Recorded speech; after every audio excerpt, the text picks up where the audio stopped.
Hai JC Family dan semua yang menyaksikan, mendengar, melihat melalui Jakarta Church Online platform ini. Percaya bahwa Good Friday atau Jumat Agung ini Tuhan berbicara something very special, and I really believe bahwa khotbah hari ini benar-benar akan mentransformasikan kehidupan kita. Sehingga kita bukan semakin melekat saja kepada Tuhan, tapi iman kita bertumbuh. Dan kita percaya waktu iman kita bertumbuh, firman Tuhan bilang iman sebesar biji sawi saja dapat memindahkan gunung. Apalagi kalau iman kita bisa bertumbuh, maka tidak ada satupun tantangan, masalah yang tidak dapat diselesaikan waktu kita melihat salib Kristus, the cross. Karena the cross will transform our life inside out. In the name of Jesus, we are ready for the word of God. We ask for your presence. Kami berdoa untuk hadirat-Mu, kuasa-Mu yang dapat merubah kehidupan kami dari dalam keluar. Dalam nama Tuhan Yesus, we are so excited for the word of God. Alright. Nah, tema pada hari ini adalah at the cross. Ya, maksudnya at the cross, di salib Kristus. Kita bisa melihat mungkin saat ini jarang lagi kita bisa melihat keunikan salib Kristus seperti zaman-zaman dulu, di mana kayunya benar-benar keaslian dari kayunya yang model-model kayu tua, kayu yang tidak mulus, dan itu biasanya suka ada di dalam gereja atau menjadi tanda di luar gereja, salib-salib yang very authentic.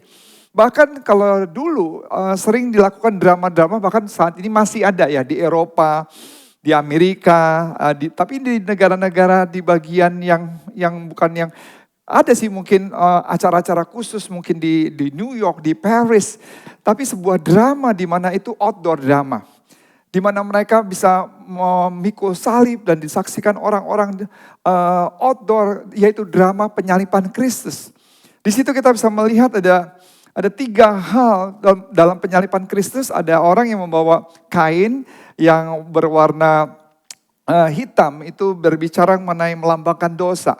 Terus kemudian ada kain diikat juga di salib yang berwarna merah, itu melambangkan darah Kristus.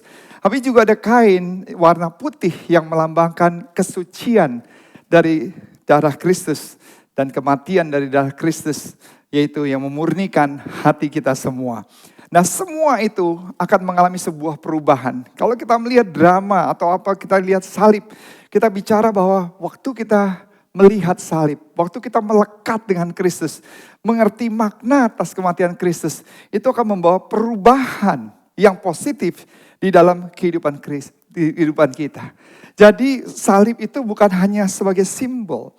Kita tahu bahwa banyak orang pakai aksesoris salib, baik di kalung atau di gelang, bahkan banyak ornamen-ornamen atau aksesoris interior rumah yang berupa salib juga.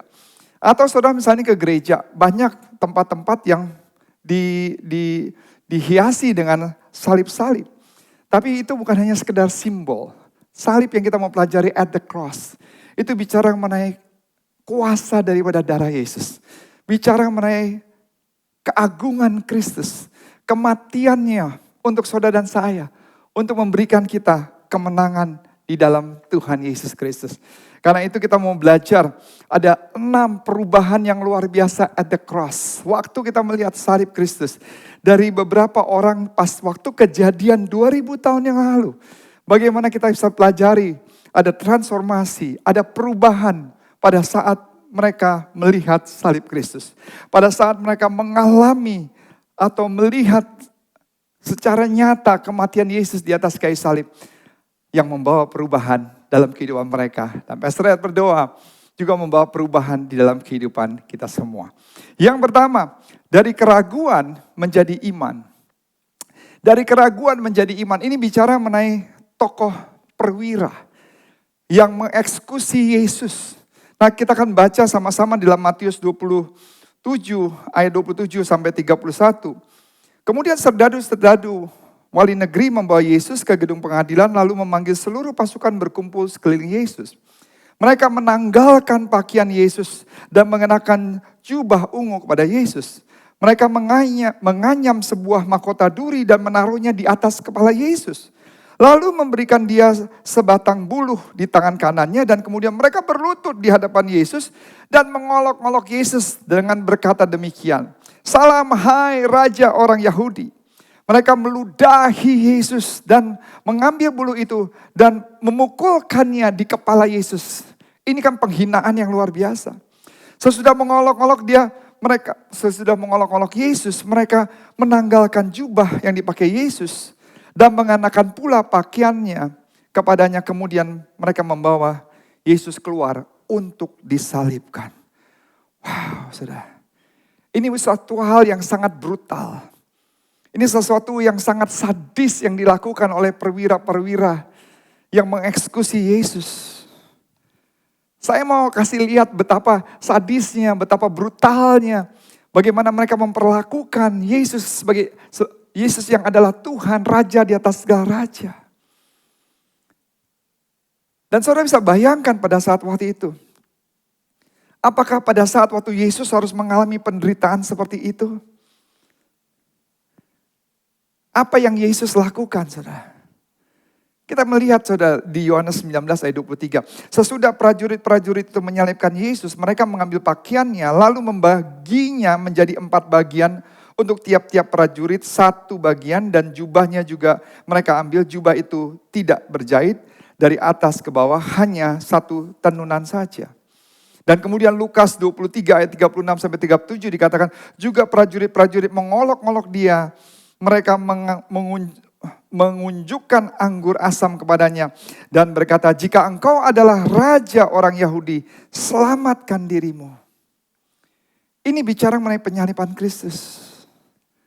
Tapi kita akan mau lihat nantinya bagaimana transformasi dari prajurit-prajurit yang mengeksekusi Yesus, yang menganiaya Yesus, yang mengolok-olok Yesus. Saudara terkasih, Yesus memilih untuk tetap diam. Yesus memilih tetap untuk melanjutkan misi yang harus dijalankan di atas kayu salib. Dan mereka berharap menantikan bahwa Yesus akan mengutuk, Yesus akan terpancing marah. Dan Yesus akan mohon-mohon kepada mereka minta pengampunan. Dan tidak lagi mau mengakui bahwa dia adalah anak Allah. Para prajurit menunggu-nunggu kapan Yesus berseru meminta maaf, memohon, begging for mercy. Tapi Yesus tidak lakukan itu. Bahkan Yesus berkata, Tuhan ampunilah mereka karena mereka tidak tahu apa yang mereka sedang lakukan. Dan di sini kita bisa lihat di ayat 50. Yesus berseru pula dengan suara yang nyaring lalu menyerahkan nyawanya. Dan apa yang terjadi? Lihat. Dan lihatlah tabir bait suci terbelah 2 dari atas sampai ke bawah. Dan terjadilah gempa bumi dan bukit-bukit batu terbelah. Dan kuburan-kuburan terbuka dan banyak orang kudus yang meninggal bangkit kembali. Dan sesudah kebangkitan Yesus mereka keluar dari kubur lalu masuk ke kota kudus dan menampakkan diri kepada banyak orang. Kemudian ayat ke-54 lihat. Kepala pasukan dan prajurit-prajuritnya yang menjaga Yesus menjadi sangat takut ketika mereka melihat gempa bumi dan apa yang telah terjadi, dan ia berkata, sungguh ini adalah anak Allah. Sekali lagi prajurit yang tadinya mengeksekusi Yesus, prajurit yang mengolok-olok Yesus, prajurit yang melakukan secara brutal, secara sadis, dari yang tidak percaya dan mengolok-olok, hei kau orang Yahudi, Raja Yahudi. Sambil mengolok-olok Yesus, memakaikan Yesus dengan mahkota berduri. Tapi pada akhirnya waktu Yesus mati di atas kayu salib, waktu dia menghembuskan nafas yang terakhir, waktu terjadi gempa bumi. Dan orang-orang yang mati bangkit, saudara. Dan mereka berkata, surely he was the son of God. Sungguh ia adalah anak Allah. Saudara mungkin datang sering penuh dengan keraguan-raguan. Yesus benar gak sih? Yesus benar gak sih dia berkuasa? Dia nyata gak sih saudara? Mungkin saudara datang ke gereja. Waktu saudara gak punya masalah, saudara, you really believe in Christ. Tapi waktu saudara punya pergumulan, saudara penuh mengalami banyak tantangan. Apakah saudara masih tetap percaya? that He is the Son of God. Dia adalah anak Tuhan. Dialah Tuhan yang sanggup untuk menolong kita. Saudara tahu perwira-perwira yang ada tadi, semuanya adalah orang-orang yang tidak percaya. Tapi waktu mereka memperhatikan Yesus, mereka melihat bagaimana Yesus berjuang, Yesus bertahan di dalam penderitaan, memikul salib, diolok-olok, dicaci maki, diperlakukan dengan brutal, dengan sadis. Tapi Yesus diam, bahkan Yesus mengampuni mereka. Bahkan Yesus berkata, Tuhan ampunilah mereka yang tidak bersalah. Dan akhirnya, pada akhirnya di poin yang pertama, yang tidak percaya dari keraguan menjadi iman.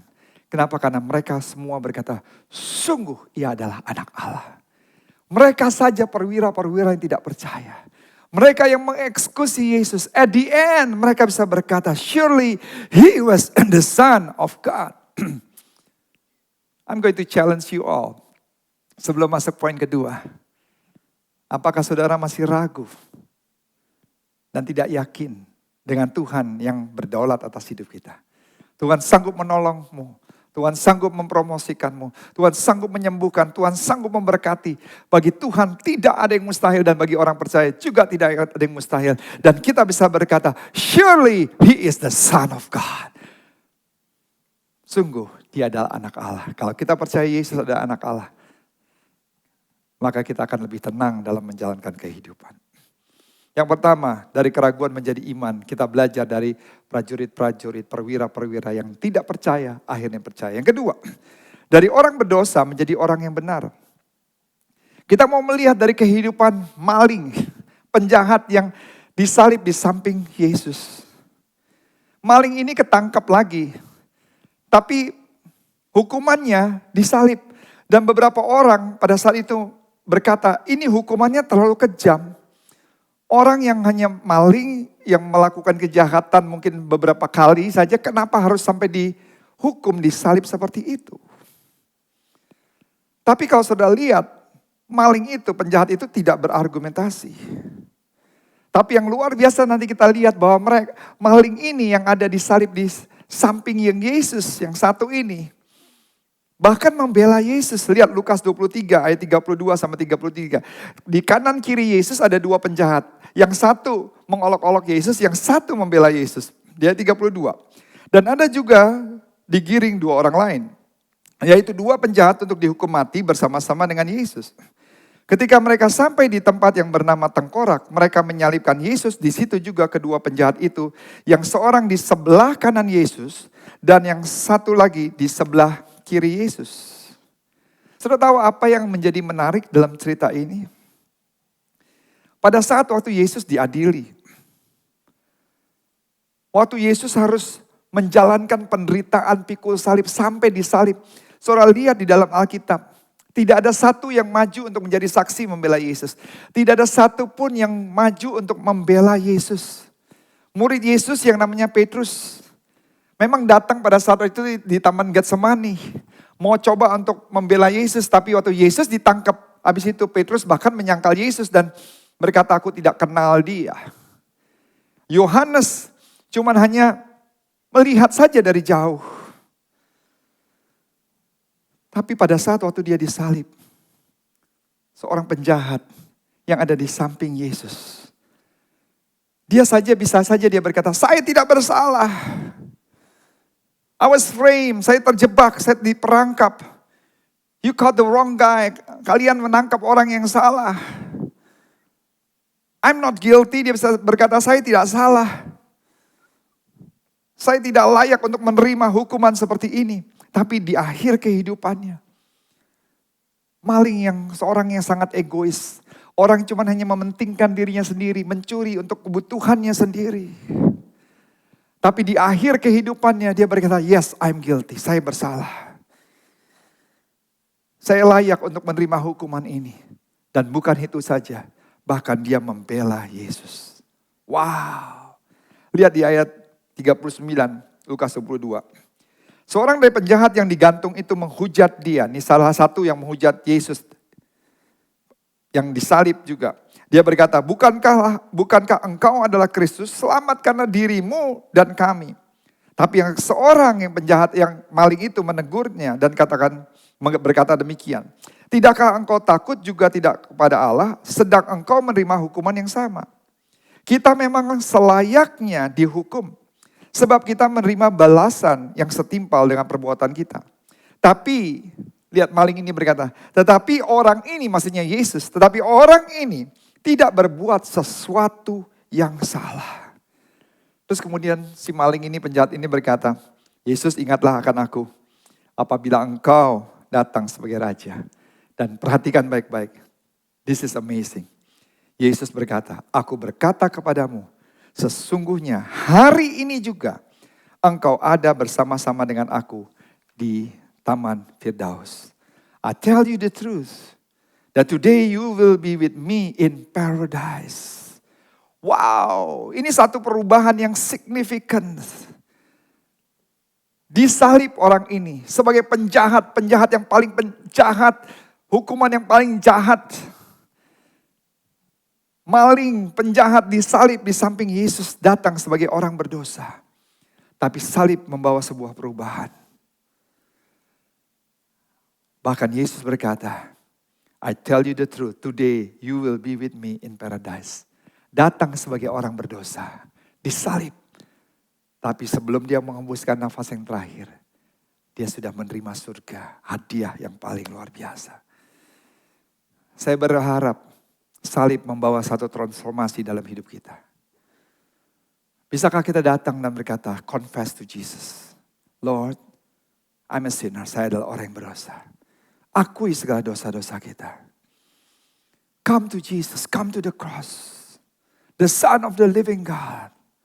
Dan saudara berkata, Lord, accept me, Lord. I accept you as my Lord and my Savior.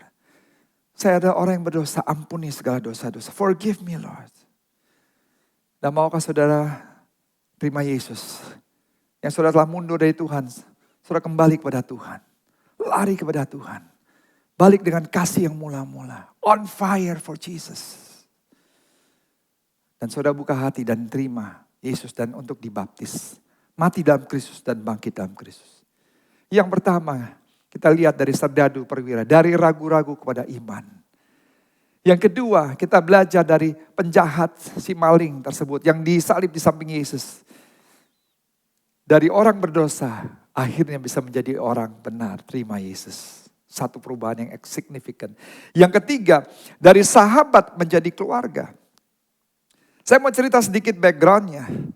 Salah satu murid Yesus yang Yesus kasihi namanya Yohanes. Yohanes berikan seluruhnya. He gave everything to follow Jesus. Enggak ada yang meragukan loyalitas daripada Yohanes.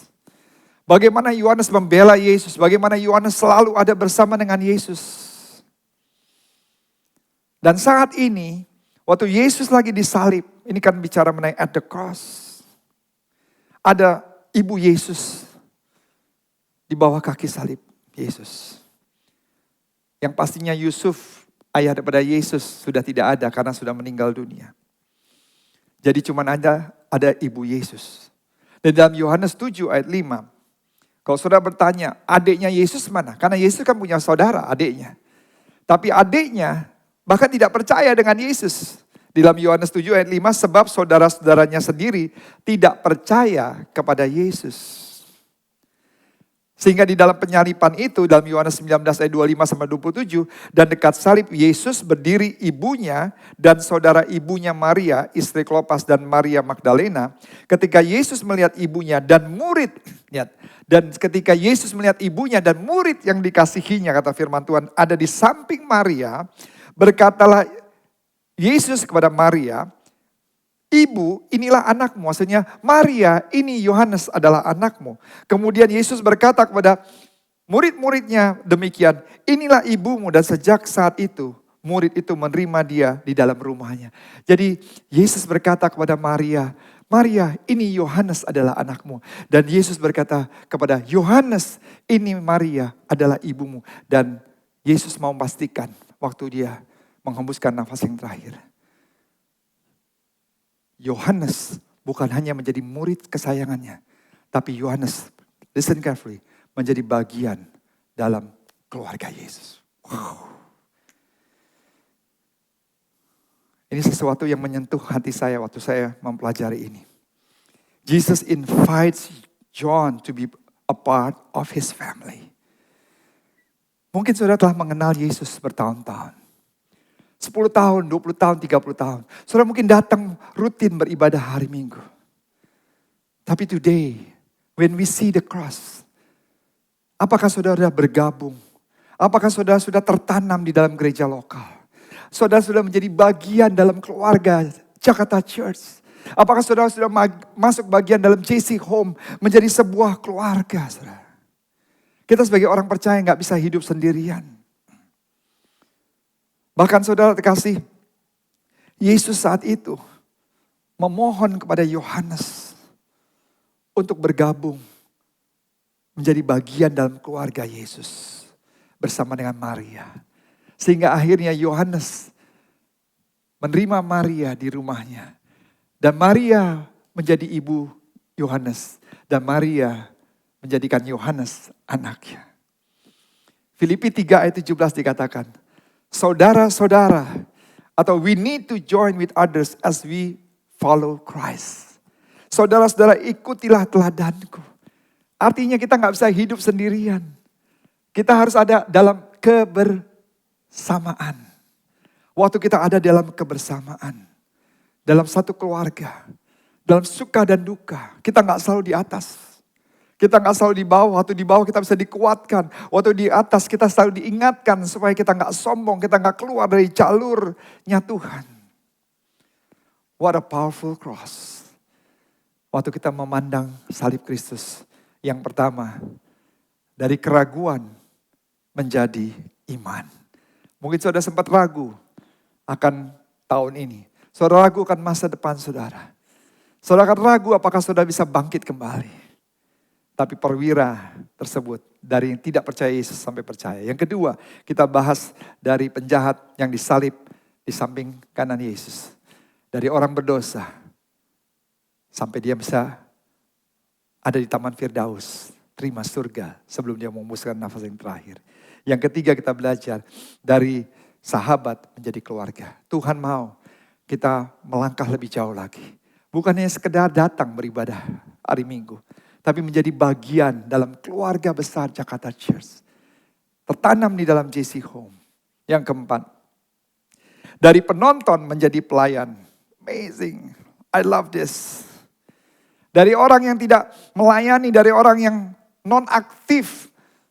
Memberikan kontribusi dalam pekerjaan Tuhan. Sampai menjadi orang yang sangat aktif.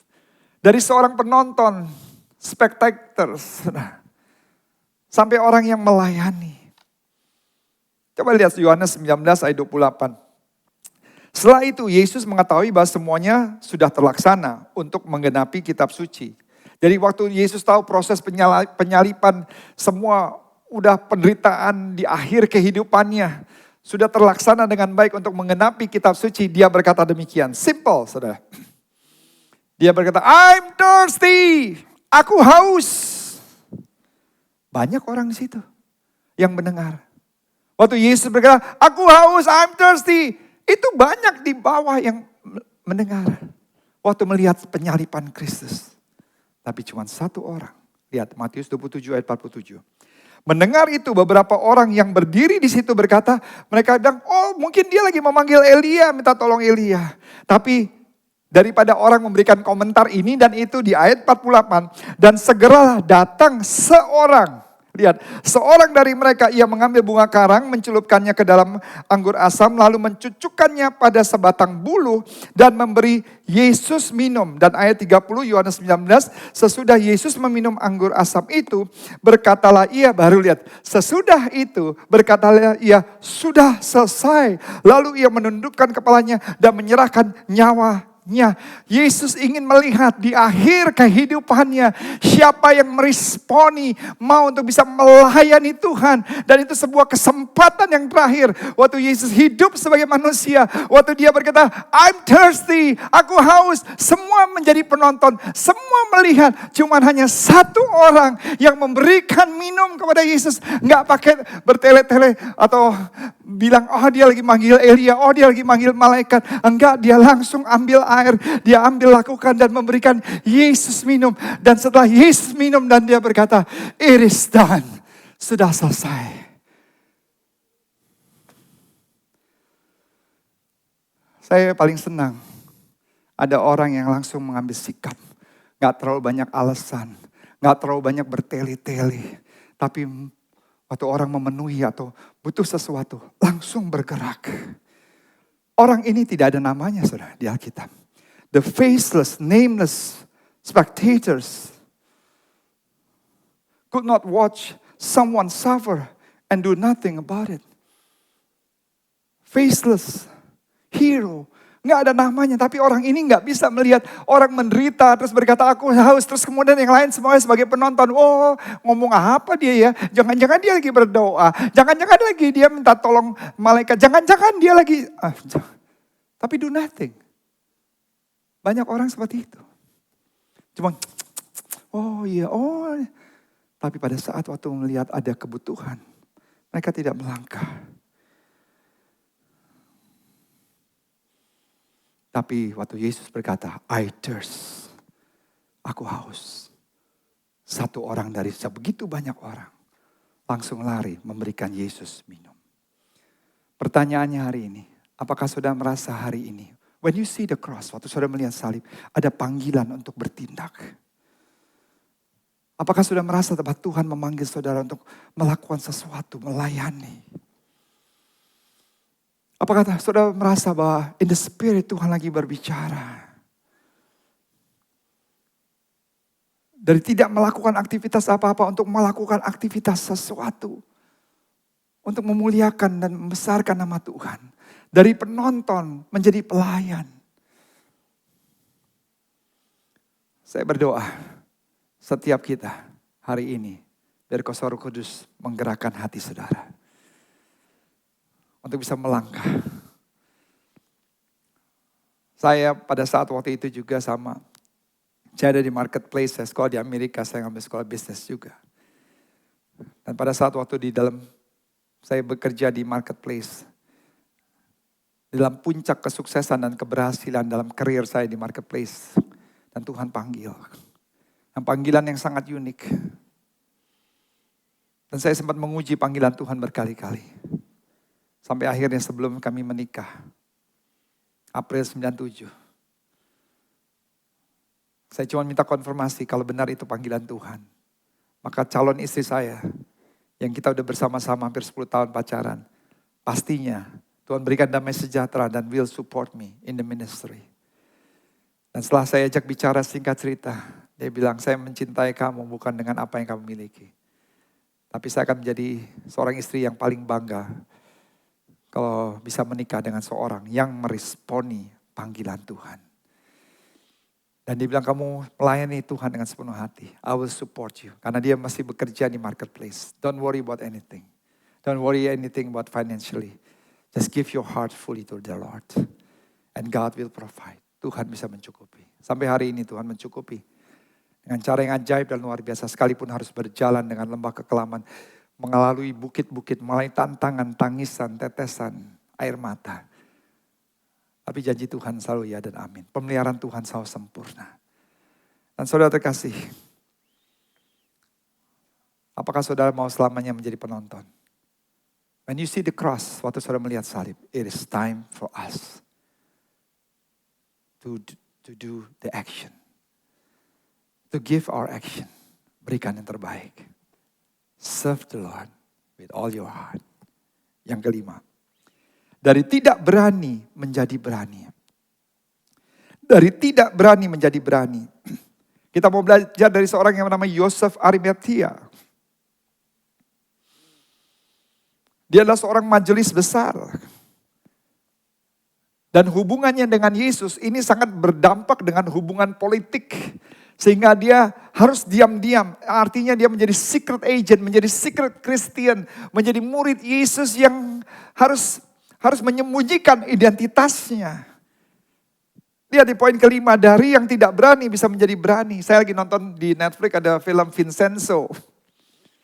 Istilahnya dia adalah orang Korea yang dari kecil ibunya karena telah bercerai dengan suaminya dan ibunya dalam keadaan sangat miskin dan ibunya punya penyakit yang sangat membahayakan kehidupannya dan dia seorang hanya pembantu rumah tangga sehingga dia tahu dia nggak akan hidup lama sehingga akhirnya anaknya itu dikirim ke Italia untuk bisa diadopsi supaya anaknya bisa punya masa depan. Singkat cerita anaknya setelah besar dan kemudian balik lagi ke Korea karena ada satu kasus yang harus diselesaikan. Tapi selama dia di Italia, dia dibesarkan dengan keluarga mafia. Sehingga dia menjadi seorang mafia yang sangat amat ditakutkan. Tapi waktu dia balik ke Korea, dia menyembunyikan identitasnya. Dan tidak ada yang tahu kalau dia adalah seorang mafia. Nah Joseph Arimatea sebagai pengikut Kristus, murid Kristus. Tapi dia harus menyembunyikan identitasnya. Artinya itu sebagai secret Christian. Dan dia tidak berani karena dia takut kalau dia menunjukkan identitasnya ini akan membahayakan karir politik karena dia adalah seorang majelis besar. Saudara. Kita lihat dalam Yohanes 19 ayat 38. Sesudah itu Yusuf dari Arimatea. Ia murid Yesus tetapi sembunyi-sembunyi karena takut kepada orang-orang Yahudi. Dan di ayat 50-51 adalah seorang yang bernama Yusuf, ialah anggota majelis besar, lihat. Dan seorang yang baik lagi, benar, ia tidak setuju dengan putusan dan tindakan majelis. Ia berasal dari Arimatea, sebuah kota Yahudi, dan ia menanti-nantikan kerajaan Allah. Jadi Yusuf Arimatea nggak setuju dengan keputusan dari majelis untuk menghukum Yesus mati di atas kayu salib.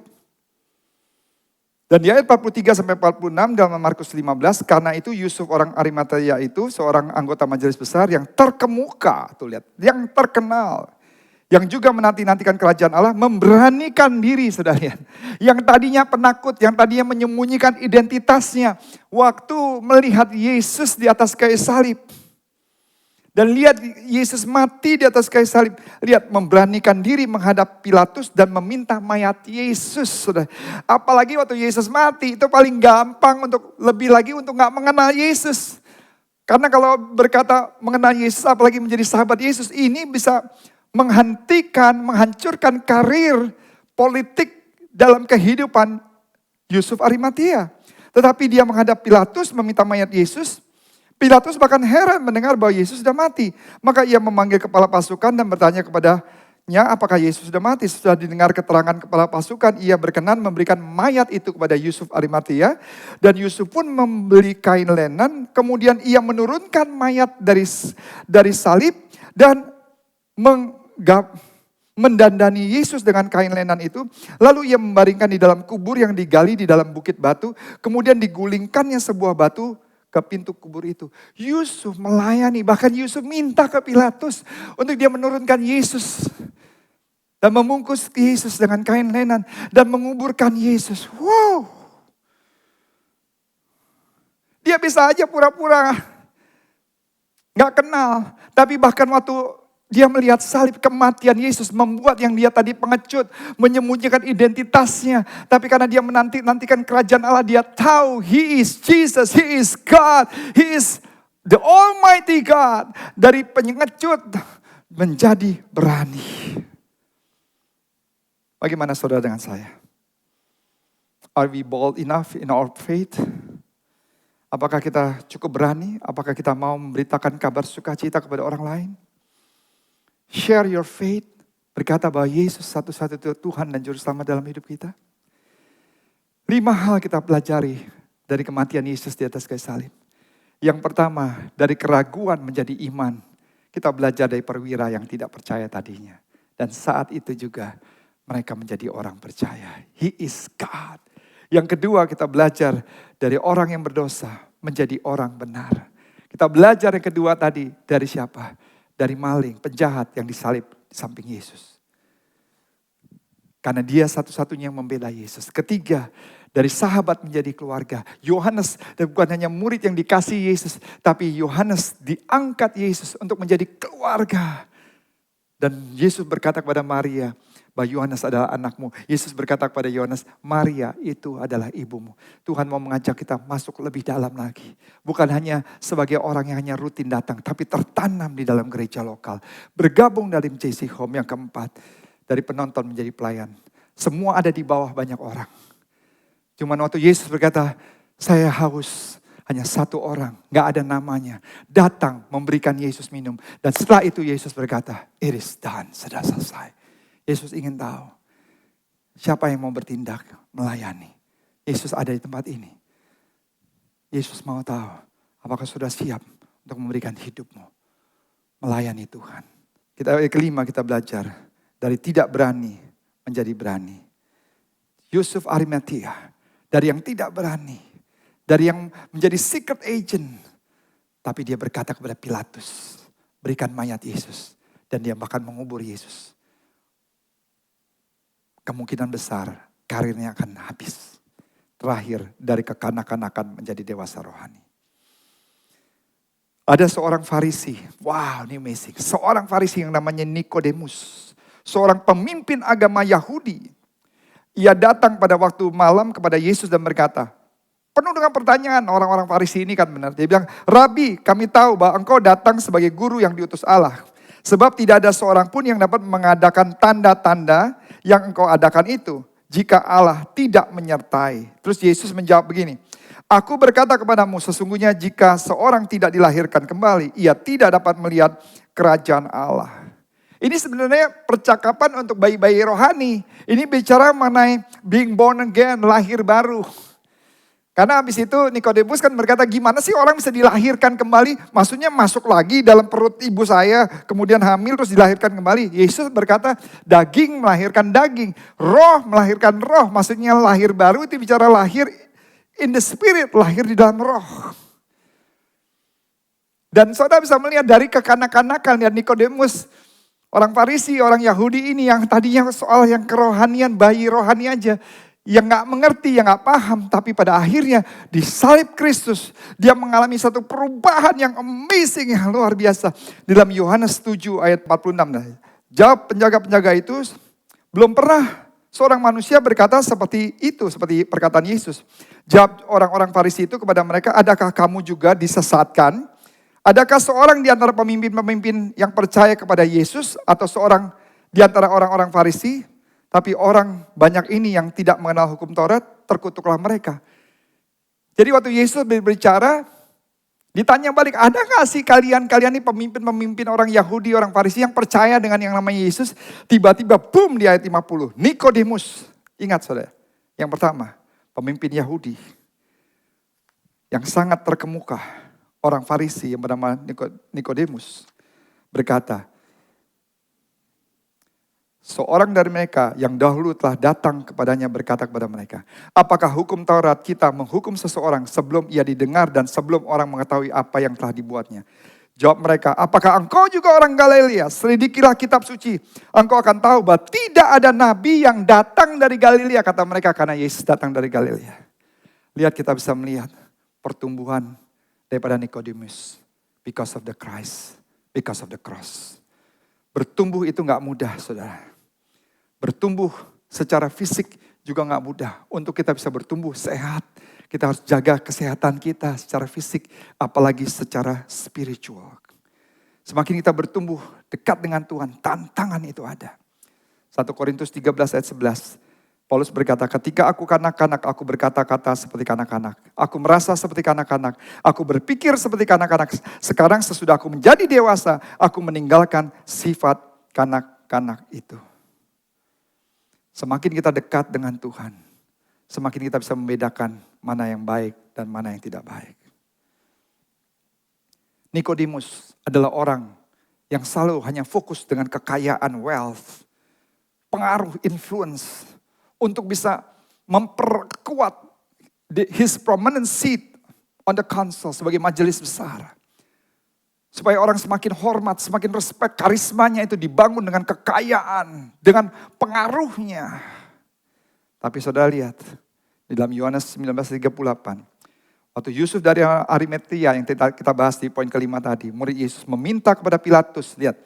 Supaya ia diperbolehkan menurunkan mayat Yesus. Dan Pilatus meluluskan permintaannya.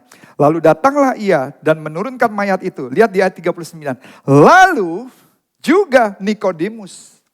Nikodemus datang ke situ. Dialah yang mula-mula datang waktu malam kepada Yesus. Ia membawa, saudara. Kalau saudara baca, kelihatannya biasa. Ia membawa campuran minyak mur dengan minyak gaharu. Kira-kira 50 kati beratnya itu sekitar hampir 35 kilogram. 35 kilogram. Mereka mengambil mayat Yesus.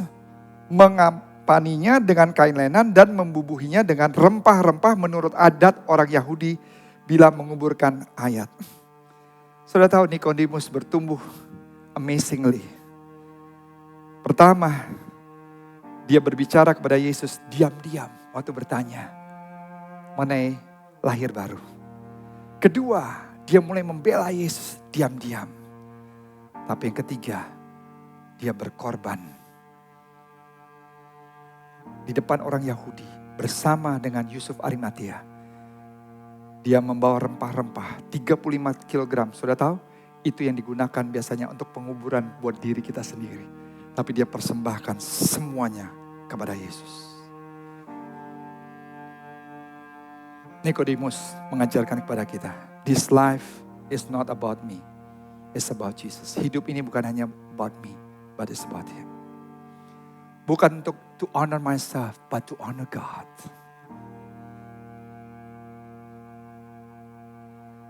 Dan memberikan yang terbaik yang bisa kita berikan kepada Yesus. He puts his earthly power and position at risk to honor Jesus. Semua jabatan kekuasaannya sebagai majelis besar, dia tanggalkan semua. And all about Jesus. Saya berharap kita semua juga bisa seperti itu. Dari bayi rohani, terus yuk bertumbuh. Menjadi dewasa secara rohani. It's not about us, it's about Jesus. Not to glorify, to honor us, but to glorify and to honor Jesus. Not what I can get, but what I can give to Jesus. 6 hal at the cross. Dari keraguan menjadi iman. Dari orang berdosa menjadi orang benar. Dari sahabat menjadi keluarga. Dari penonton menjadi pelayan. Dari tidak berani menjadi berani. Dari kekanak-kanakan menjadi dewasa rohani. We thank you for the cross. Your death on the cross and your resurrection from the grave change everything. Terima kasih untuk salib Kristus yang mengubah segala-galanya. Merubah sejarah, merubah kehidupan kerohanian, merubah kehidupan banyak orang. Dan terutama, merubah kehidupan kami semua. At the cross, we can be a better person because of you. Amen. Kita percaya at the cross, satu hal yang pasti, Yesus memberikan yang terbaik. His life, everything that He has for all of us. Supaya kita bisa diselamatkan dan menerima kehidupan yang kekal. Heaven on earth. Heaven on earth and heaven in heaven. Karena daripada itu seperti Nikodemus. Yang paling utama yang selama ini dia pikirkan adalah posisi dia sebagai majelis besar. Pengaruhnya supaya orang bisa semakin hormat sama dia. Dia memperkaya dirinya. Semakin dia kaya, semakin punya pengaruh. Orang semakin hormat. Tapi at the cross, dia pertaruhkan semuanya. Dia tanggalkan semua jabatannya. Sama Yusuf Arimatia. Mereka berdua menguburkan Yesus. Artinya karirnya bisa selesai di situ. It's over. But it's not about me. It's about Jesus. It's not to glorify and honor us, but to glorify and honor Jesus. Mereka juga mau memberikan yang terbaik, karena Yesus telah memberikan yang terbaik. Let us give our best for Jesus. Melalui transfer di account yang ada di depan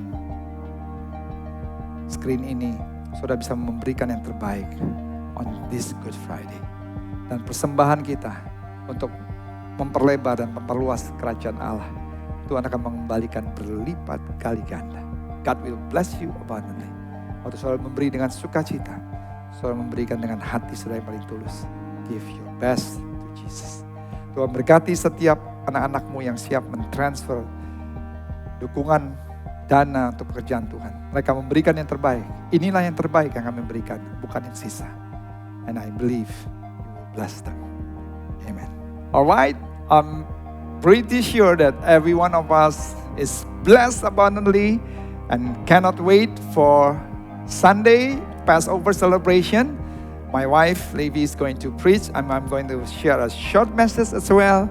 And come and celebrate Passover celebration. Tapi lebih daripada semuanya, bukan menjadi pendengar yang baik, tapi menjadi pelaku kebenaran firman Tuhan. Let the cross transform your life, change your life to be a better person.